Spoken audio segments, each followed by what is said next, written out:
We're going to be in Isaiah this morning, someplace we're not often in, but Isaiah has some interesting prophecies for us as we start to think on the Christmas season. So if you want to turn there, you can. The text will be on the screen as we go through it.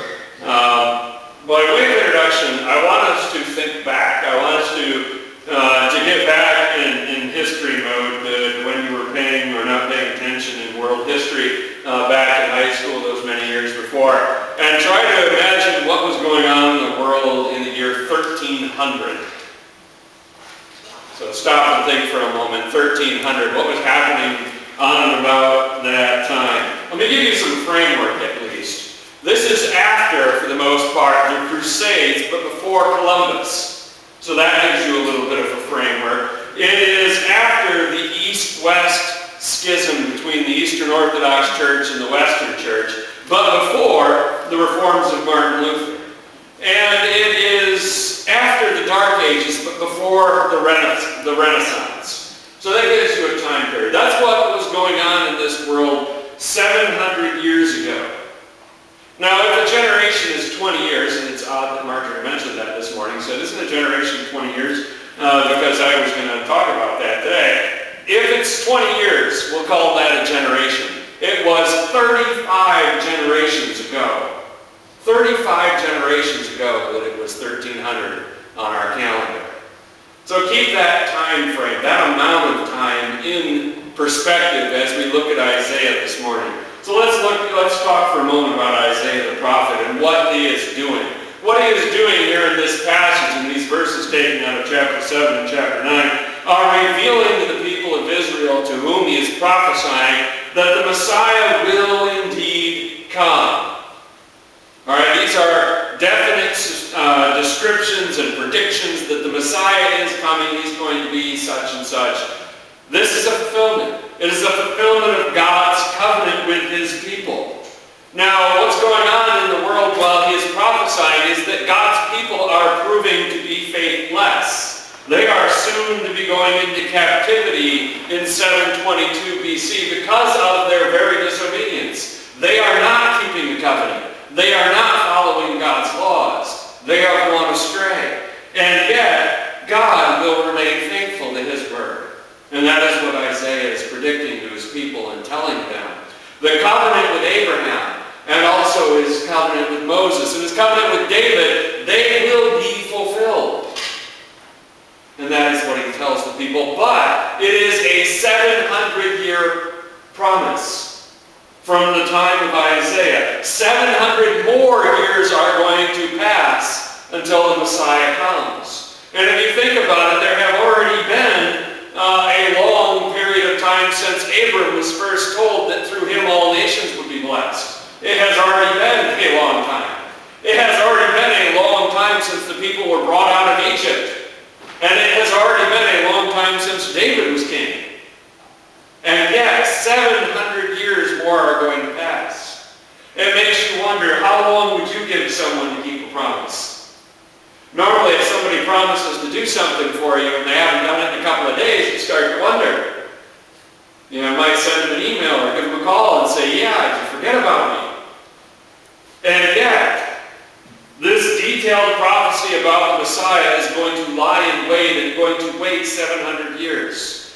Consider how much of a test that was for God's people. Consider how difficult that must have been. Would they still believe what Isaiah said? Would they still be willing to wait? Would they even remember it? Would they have said, you know what, that Messiah stuff must have just been Isaiah spouting off. It ain't going to happen now. It's been 700 years. It's done. It's over. Let's look at the prophecies. Let's actually look at what Isaiah is predicting. Starting in verse 7:14, which I'll read. It says, "Therefore the Lord himself will give you a sign. The virgin will be with child and will give birth to a son and will call him Immanuel." The virgin will be with a child and will give birth to a son. Now this is a child that's going to be born in the usual way, as many children have been and continue to be. But this is a child conceived unlike any other. This is not in any way a normal conception, certainly.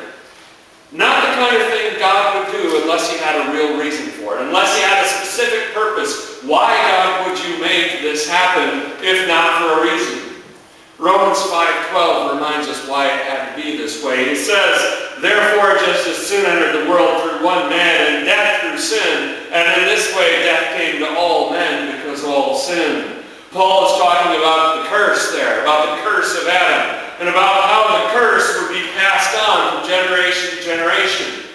But you can't have the curse passed on to the Messiah if the Messiah is supposed to be the one that destroys the curse. If he is born with the curse, it's not going to work. You can't have a Messiah born in sin.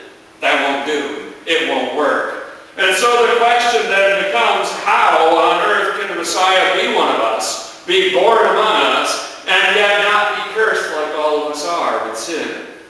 And there is the question, there is the problem. And the prophet is telling the people that there will be a virgin birth.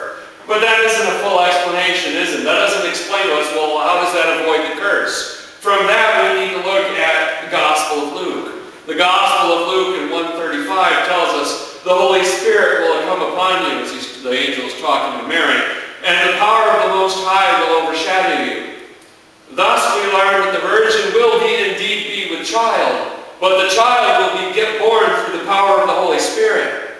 And thus we have Adam's curse avoided. The curse that has been passed on from generation to generation. We looked at genealogy in Matthew this morning in Sunday school. That curse went from Abraham to David to Joseph, every generation. And here it is avoided, and here it is missed because of the power of the Holy Spirit. Isaiah also says, the second half of the verse, the virgin will be with son, and you will call him Immanuel. And so now a son is given a name like many others. It was a big deal to give a name a son in their culture. But there have been many people with names. Lots of names out there. And yet this name is one that has not been given before. This name is different. You see, in the past, God had raised up prophets. And he had raised up judges. And he had raised up kings from among his people to do his will. He had given them Saul, Samson, and Samuel, and David, and Daniel, and Deborah. And he had given them Joseph, and Jacob, and Joshua. I just picked ones who all start with the same letter that came to mind. Lots and lots of names. And yet the Messiah would have to be different. The Messiah is going to be unique.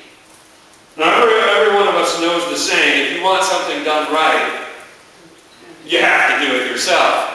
And that is exactly what's going on here. In this case, it's the literal truth. No person, no man could fulfill the role that God had planned for the Messiah. The Messiah is going to have to accomplish X, Y, and Z, and there is no man that can do it.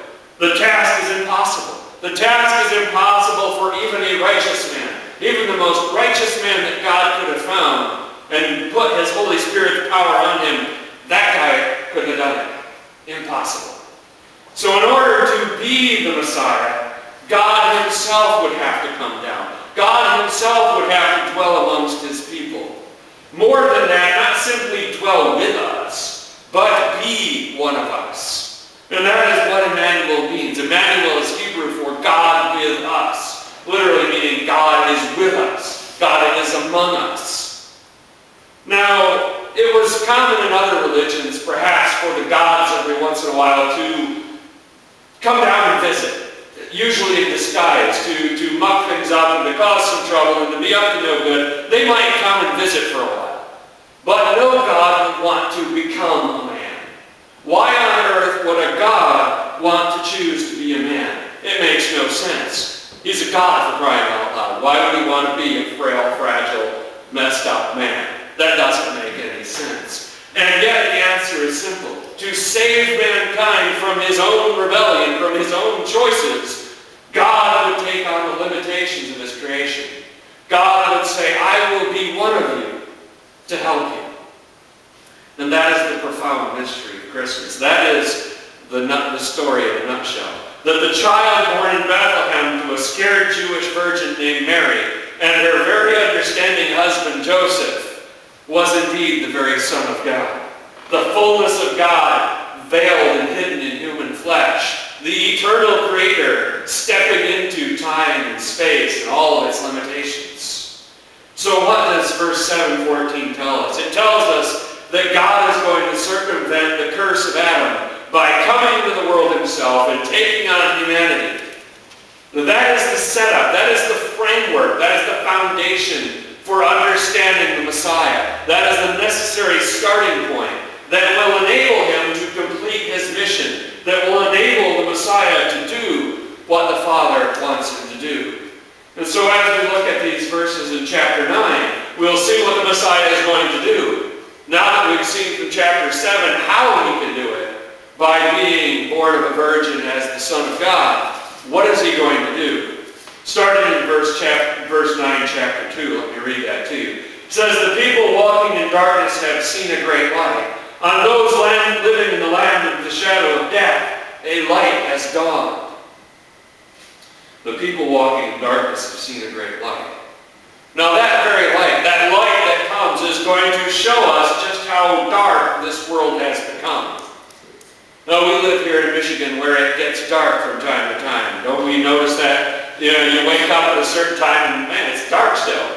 Alright? And during the winter, we don't see much sunlight at all sometimes. So we get used to it though, right? I mean, you notice it bugs you sometimes, but you get used to less light.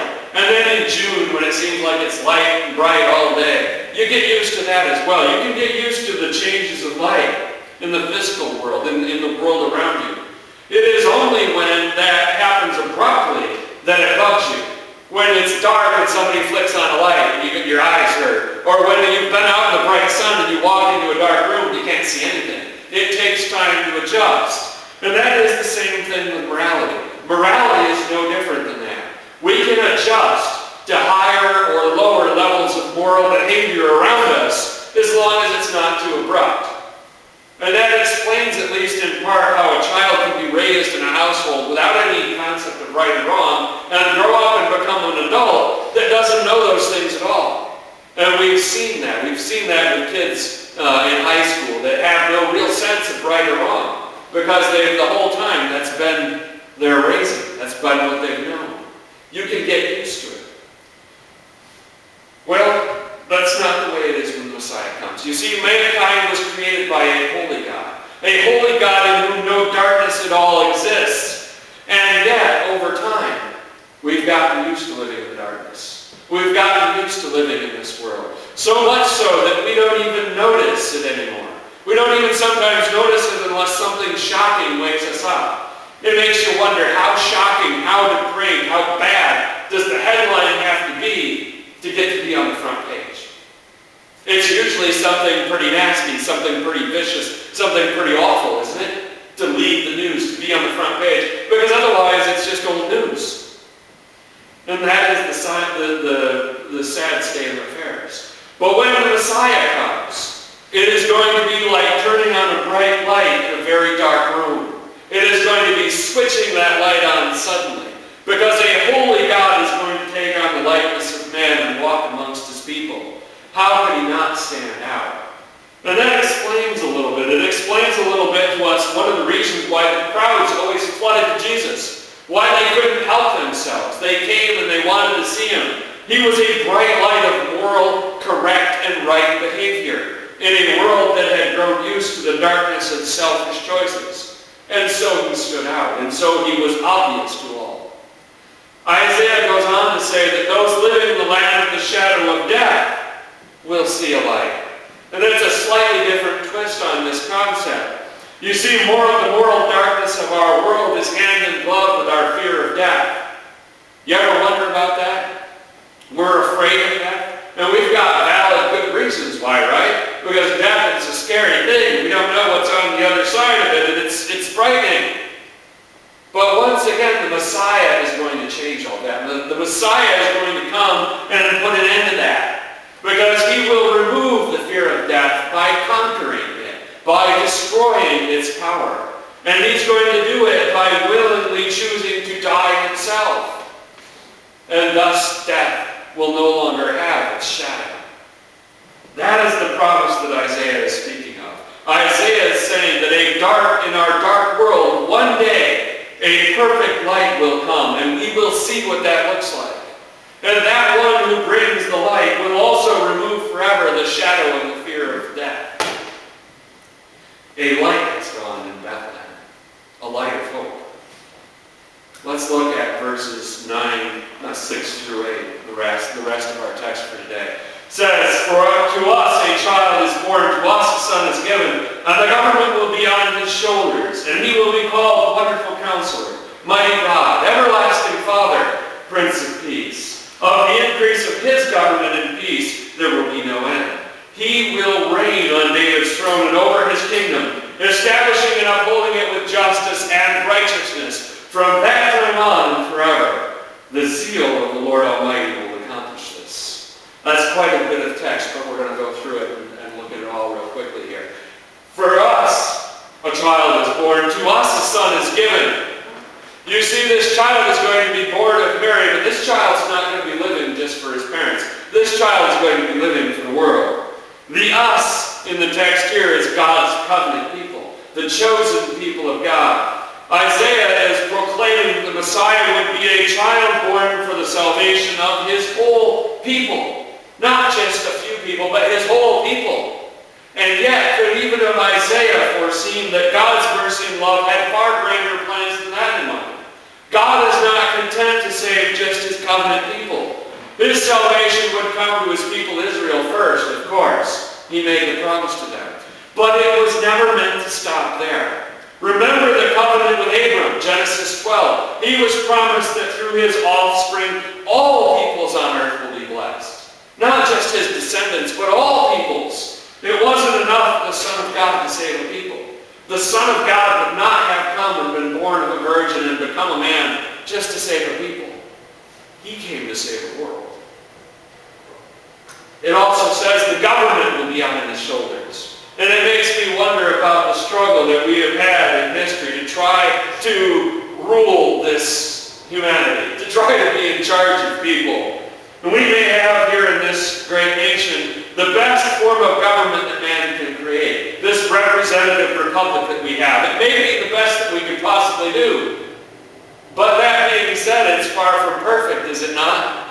If you make a government with flawed people leading it, the end product will be, by its very nature, flawed as well. Consider the metaphor. If you try to make a cake with expired rotten eggs and sour lumpy milk, is it going to turn out well? I wouldn't want to eat it. Good luck with that. It's probably going to be pretty nasty. And that's the same thing. Laws, no matter who's in charge, whatever party they belong to, are never going to correct the essential flaw that we have in humanity, which is our sin nature. It's not going to fix it. And yet, the rule of God is going to be different. When the Messiah establishes his kingdom, what is that going to look like? What sort of government might he have? And the answer is this. He is going to establish a theocratic monarchy. And by that I mean a monarchy in which God himself is leading his people as their king. In which God is king. You see, David was a man after God's own heart. David in many ways was a good man trying to be the best king that he could. But he was yet flawed. The Messiah's rule is going to be different. When the Messiah is king, we will see what government is supposed to be. But it leads to another question. It makes you wonder, why did Jesus avoid every attempt in the Gospels to push him into ruling his people? At one point, they even tried to come and take him by force and make him king. And he ran away. He got away from them. He said, "No, I don't want to be king." Because he knew that even a perfect king cannot heal our broken world when ruling over a fallen people. A perfect king does not make a perfect people. Before the Messiah can reign, he has to fix the people he came to save. He's got to fix the people first before he can rule them. The enemy was always sin. And a political solution was never going to work. He knew this. And then we see in the last part of verse 6, the names that will be given to the Messiah. Some of the names, just 4 of them here, that will be given to him. Just a brief word on each. You will be called Wonderful Counselor. Certainly God's own Son will bring wisdom. God's own Son will have words of truth that the world isn't ready for. And yet no one will be able to refute them. And that is exactly what happened with Jesus. He brought wisdom, and they tried to come up with ways to counter it. But they always made themselves look like a fool when they tried, because they couldn't. He was a wonderful counselor. Also, mighty God. You see, the Messiah will have power. The winds and the waves will obey him. Miracles will flow from his hand. The blind, the lame, the deaf, all will see miracles at his hand. And even the dead will rise when he calls their name. He will certainly be mighty God. He will also be everlasting Father, because he will be a son so like his Father that no distinction, no division between the two of them exists. When you see the Son, you have seen the Father as well. You don't even need to see the Father, you've seen the Son. And lastly, he will be called Prince of Peace. And that is an interesting one, because he will indeed, when he returns, bring the sword. But only so that he can destroy war and death forever. And he certainly will bring the rod of judgment, but only because he needs to bring his people into righteous obedience. Verse 7 said that the increase of his government and peace will have no end. Now, that's the kind of government growth we can all applaud. We got a big argument going on in our country right now about the size and scope and role and proper part of government. That's not going to be solved anytime soon, but this is the kind of government we can get behind. This is the kind of government that's going to be different. And yet this is something that hasn't happened, obviously. This awaits the return of the Messiah and the establishment of his kingdom.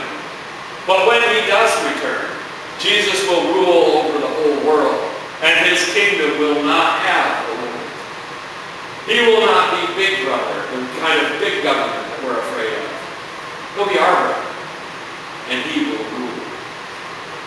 Now, it also says that he will reign over David's throne and over his kingdom. When we looked at the promise to David earlier today in 2 Samuel, he has been made a promise and God is going to keep it.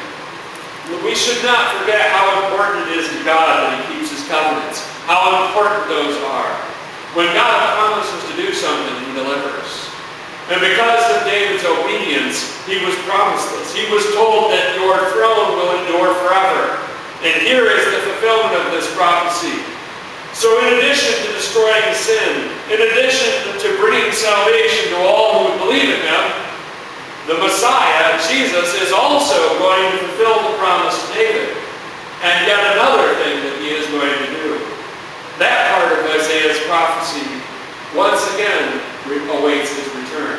When Jesus will sit on the throne, when he will come in power and glory and establish his kingdom.